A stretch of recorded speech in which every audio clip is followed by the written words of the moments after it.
উনি জিটিএ সম্পর্কিত রিপোর্ট চেয়ে পাঠাবেন বছরে একবার, এবং সেটা তিনি বিধানসভায় পেশ করবেন। এই রিপোর্টটা কার কাছ থেকে উনি চাইবেন? চাইবেন রাজ্য সরকারের কাছ থেকে।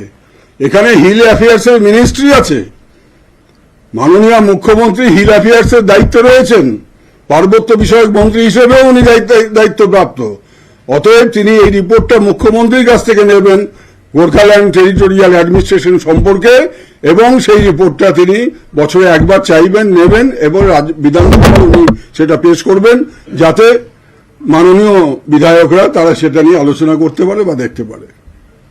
সুতরাং উনি যে আইনের কথা বলে একটা লোককে বিভ্রান্ত করার চেষ্টা করছে সাংবাদিকদের মাধ্যমে, এটা আইনের অপব্যাখ্যা করে মানুষকে বিভ্রান্ত করার চেষ্টা করছেন, এটা আপনার বিরুদ্ধে আমার সরাসরি অভিযোগ একজন সাধারণ আইনজীবী হিসেবে।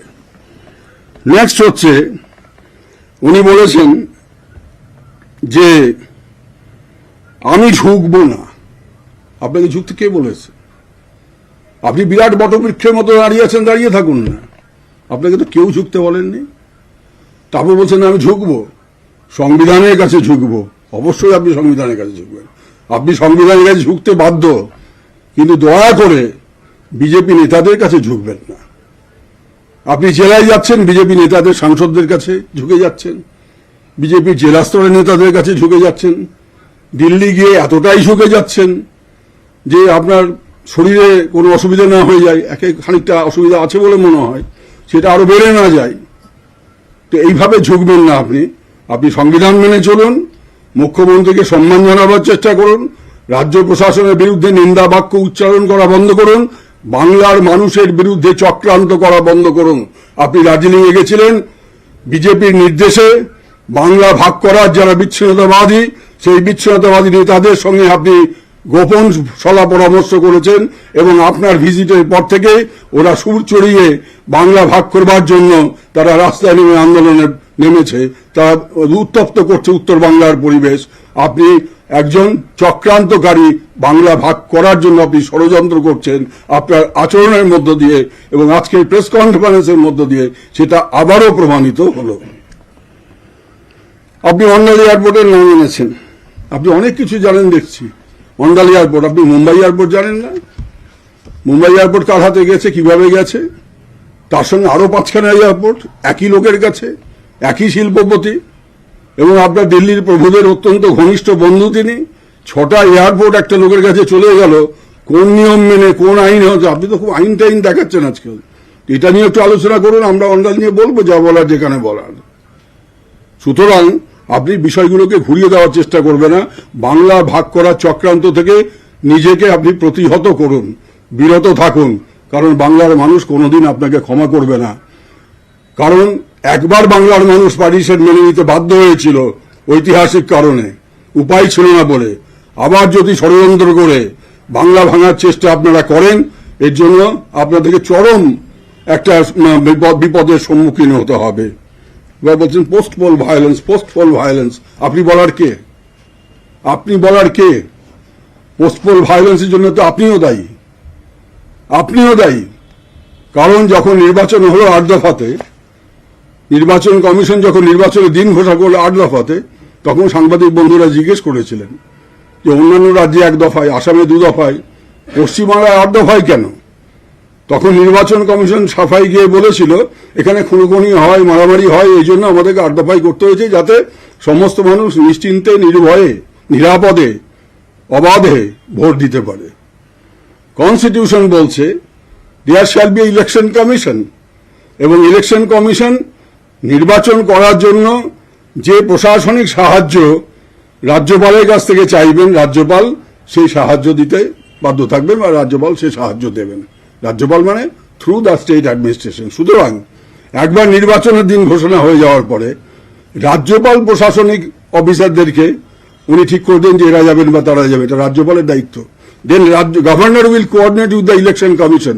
মাই কোশ্চেন ইজ, আমার সরাসরি প্রশ্ন, আপনি পোস্টপোল বলে ব্যাপারটাকে গুলিয়ে দিচ্ছেন আপনারা সবাই, হাইকোর্টের কাছে, সুপ্রিম কোর্টের কাছে, মানবাধিকার কমিশনের কাছে, সমস্ত সাংবিধানিক সংস্থার কাছে আপনারা এক পেশে আধা সত্য বলছেন। যেদিন নির্বাচনের দিন ঘোষণা হলো সেদিন থেকে ভোট গণনা পর্যন্ত যে যে ঘটনা ঘটেছে গন্ডগোলের, যার ফলে অন্তত 1 ডজন মানুষ মারা গেছেন, তাদের কথা বলছেন না কেন? Pre poll, during poll, before counting of results যে ইনসিডেন্টগুলো ঘটেছে, ভায়োলেন্সগুলো হয়েছে, যেখানে মানুষ মারা গেছে, সেই কথাগুলো একবারও উচ্চারণ করছেন না কেন? তার মানে আপনাদের দূরভিসন্ধি এটাই মিন করতে চাইছেন যে মমতা ব্যানার্জি তৃতীয়বারের জন্য মুখ্যমন্ত্রী হওয়ার পর, সরকার গঠন পর যেন এখানে একদম আরব ইসরায়েলের মতো লড়াই শুরু হয়ে গেছে। এইভাবে আপনারা হাইকোর্টের কাছে যে মামলা বিচারাধীন আছে, সেই বিচারাধীন মামলাকে প্রভাবিত করার চেষ্টা করছেন। মানবাধিকার কমিশনকে প্রভাবিত করার চেষ্টা করছেন। অন্যান্য যে সাংবিধানিক সংস্থাগুলো হাইকোর্ট বা সুপ্রিম কোর্টের নির্দেশে যারা খোঁজ খবর নিচ্ছেন, তাদেরকেও আপনারা প্রভাবিত করবার চেষ্টা করছেন। এইভাবে বাংলার কয়েক কোটি মানুষের আশীর্বাদ নিয়ে মমতা বন্দ্যোপাধ্যায় তৃতীয়বারের জন্য যে ক্ষমতায় এসেছে, আজকে বিজেপির বুক ফেটে যাচ্ছে যন্ত্রণাতে, তার চেয়েও বেশি বুক ফাটছে আপনার রাজ্যপাল হিসেবে। এই দৃশ্য বাংলার মানুষ কেন, ভারতবর্ষের কোনো মানুষ কোনো রাজ্যে কখনো দেখেনি। তাই আপনাকে বলি, আপনি নিজেকে বিরত করুন এবং সংবিধান মেনে চলুন। আপনার কাছে যদি রাজ্য সরকারের পক্ষ থেকে বিধানসভায় বক্তৃতা দেওয়ার কোনো লিপি এসে থাকে, এই ব্যাপারে আমি কোনো মন্তব্য করব না, কারণ এটা হচ্ছে বিধানসভার ব্যাপার। কিন্তু আপনি মুখ্যমন্ত্রীর সঙ্গে আপনার কি কথাবার্তা হয়েছে বা চিঠি চালাচালি হয়েছে, সেটা সংবাদ মাধ্যমের সামনে নিয়ে এসে আপনি সংবিধান ভঙ্গ করেছেন, মন্ত্রগুপ্তির শপথ ভঙ্গ করেছেন। বলেছেন যে করোনার সরঞ্জাম নিয়ে 2000 কোটি টাকার দুর্নীতি হয়েছে, রিপোর্ট প্রকাশ করার দাবি জানিয়েছেন। করোনার নিয়ে দুর্নীতি যদি হয়ে থাকে, তো আপনি কি সিবিআই, নাকি আপনি এনফোর্সমেন্ট ডিরেক্টরেট, নাকি আপনি কি কোনো তদন্তকারী সংস্থা, নাকি আপনি কোথেকে সমস্ত আজগুবি তথ্য পাচ্ছেন? কে বলেছে আপনাকে? যদি বলে থাকে আপনি প্রকাশ করুন, কোথায় কিভাবে তদন্ত হয়েছে। আপনি প্রেস ডাকছেন, রোজ বিবৃতি দিচ্ছেন, ওগুলো বার করুন, মানুষ দেখুক যে রাজ্যপাল তদন্তকারী সংস্থায় পরিণত হয়েছে এবং তার কাছে এই সমস্ত তথ্য আছে। একটা অন্য বিষয়, যে বিজেপি রাজ্য সভাপতি অভিযোগ করছেন যে ভ্যাকসিন কাণ্ড তাতে নেতা মন্ত্রীরা জড়িত, এমনকি মুখ্যমন্ত্রীর নামও তিনি করছেন। ওদের প্রধানমন্ত্রী কেয়ার কি পিএম কেয়ার রিলিফ কি পিএম কেয়ার্স ফান্ড, প্রথমত পিএম কেয়ার্স ফান্ডের সম্পর্কে উনি বলুন। এই পিএম কেয়ার্স ফান্ডে কারা কারা টাকা দিয়েছে, দেশের ভেতরের কারা, বিদেশের কারা, সরকারি সংস্থা কতগুলো দিয়েছে, বেসরকারি সংস্থাগুলো কত দিয়েছে, কত হাজার কোটি টাকা, কত লক্ষ কোটি টাকা এই ফান্ডে জমা হয়েছে, এবং এই টাকাগুলো কিভাবে খরচ হয়েছে, কার কাছে খরচ হয়েছে, এইটা জানুন। স্বচ্ছ ভারতের স্লোগান দিয়ে শুধু হবে না। স্বচ্ছ ভারত মানে শুধু শৌচাগার নির্মাণ নয়, স্বচ্ছ ভারত মানে প্রশাসনিক কাজেও স্বচ্ছতা আনতে হবে। ভারতবর্ষের প্রধানমন্ত্রী একটা ট্রাস্টের প্রধান, যে ট্রাস্ট একটা ওপেক ট্রাস্ট, যার কোনো স্বচ্ছতা নেই, এবং রাইট টু ইনফরমেশন অ্যাক্টে কোনো তথ্য চাইলে সব তথ্য পাওয়া যাবে না। এমনকি সিএজি ওই পিএম কেয়ার্স ফান্ডের কোনো অডিট করতে পারবে না। এই সমস্ত বিধিনিষেধ তৈরি করে যারা পুরো ভারতবর্ষকে ঠকাচ্ছে, লুট করছে, সমস্ত মানুষের সম্পত্তি বিক্রি করে দিচ্ছে, রাষ্ট্রায়ত্ত সংস্থার ব্যাংক বিক্রি করছে, বিমা বিক্রি করছে, পোর্ট ট্রাস্টের জমি বিক্রি করছে, এয়ারপোর্ট বিক্রি করছে, কয়লা খনি বিক্রি করছে, অভ্র খনি, ম্যাঙ্গানিজ খনি বিক্রি করছে, সমস্ত জনগণের সম্পত্তি লুট করছে যে বিক্রেতা সরকার, সেই বিক্রেতা সরকারের রাজ্যের কে কোথায় কি বললো না বললো তার কোনো গুরুত্ব নেই, যদি না এই প্রশ্নের সদুত্তর তারা দিতে পারেন।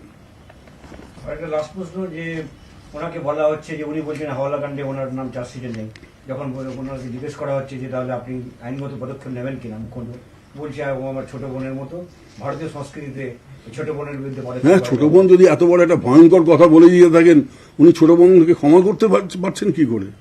উনি আমার মনে হয় ওনার পরিষ্কারভাবে বলা উচিত। উনি আবারও বলছি, এই অশ্বত্থামা হত ইতি গজ, আর নরটা বলছেন না, নরটাও বলুন। আর আপনি যদি নর না বলেন, আমরা নর বলে দেবো, নরা তিনটেই বলে দেবো। তাহলে কি ওনার বিরুদ্ধে অভিযোগের সারবত্তা আছে বলে কি একটু ভয় পাচ্ছেন? অবশ্যই। মুখ্যমন্ত্রী কি ফালতু কথা বলার জন্যই আছেন নাকি? 25 বছর পার্লামেন্টের মেম্বার ছিলেন, 4 বার কেন্দ্রের মন্ত্রী ছিলেন, এখানে 10 বছর ধরে মুখ্যমন্ত্রী আছেন। একেবারে কিছু গায়ে মাখা নেই, কোনো গন্ধ নেই গায়ে, পদ্মফুলের গন্ধ শুধু আছে, এটা কিন্তু ভাববার কোনো কারণ নেই।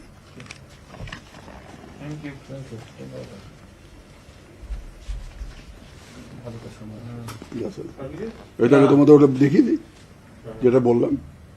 55, section 55, subsection 10. The governor shall obtain a report on the functioning of the Gorkhaland territorial administration and cause that report to be laid on the table of the legislative assembly annually. তো এই রিপোর্টটা কার কাছ থেকে নেবে? GT এর কাছ থেকে directly নয়। Governor cannot do this directly. এখানে হিল অ্যাফেয়ার্স মিনিস্ট্রি আছে, and that ministry is led by the chief minister. সরকার তো দেবে, সরকারের মধ্যে পার্বত্য বিষয়ক মন্ত্রী আমাদের এখানে প্রথম দিন থেকে আছে। একবার বন্ধ করে এসব অফ দ্য রেকর্ড, এগুলো of the record. Light off করে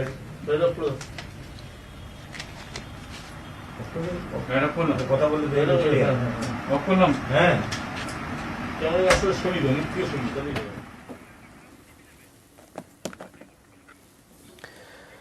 সুখেন্দু শেখর রায় তৃণমূল সাংসদ, তিনি তার বক্তব্য পেশ করছিলেন। সে খবর আমাদের নজর ছিল সরাসরি। পাশাপাশি যে খবরে নজর রাখতে হবে, রাজ্যপালকে দুর্নীতিগ্রস্ত বলে অভিযোগ করেছিলেন মুখ্যমন্ত্রী মমতা বন্দ্যোপাধ্যায়। তার দাবি 1996 সালে একটি মামলায় চার্জশিটে নাম ছিল জগদীপ ধনখড়ের।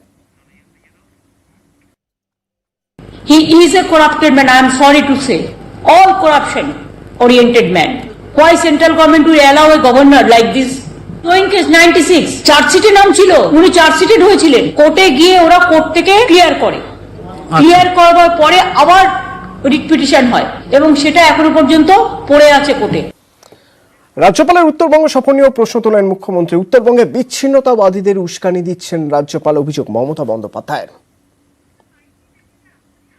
আর কোথাও একটা ছোট্ট ঘটনা ঘটলো, আমরা সঙ্গে সঙ্গে স্ট্রংলি হ্যান্ডেল করি।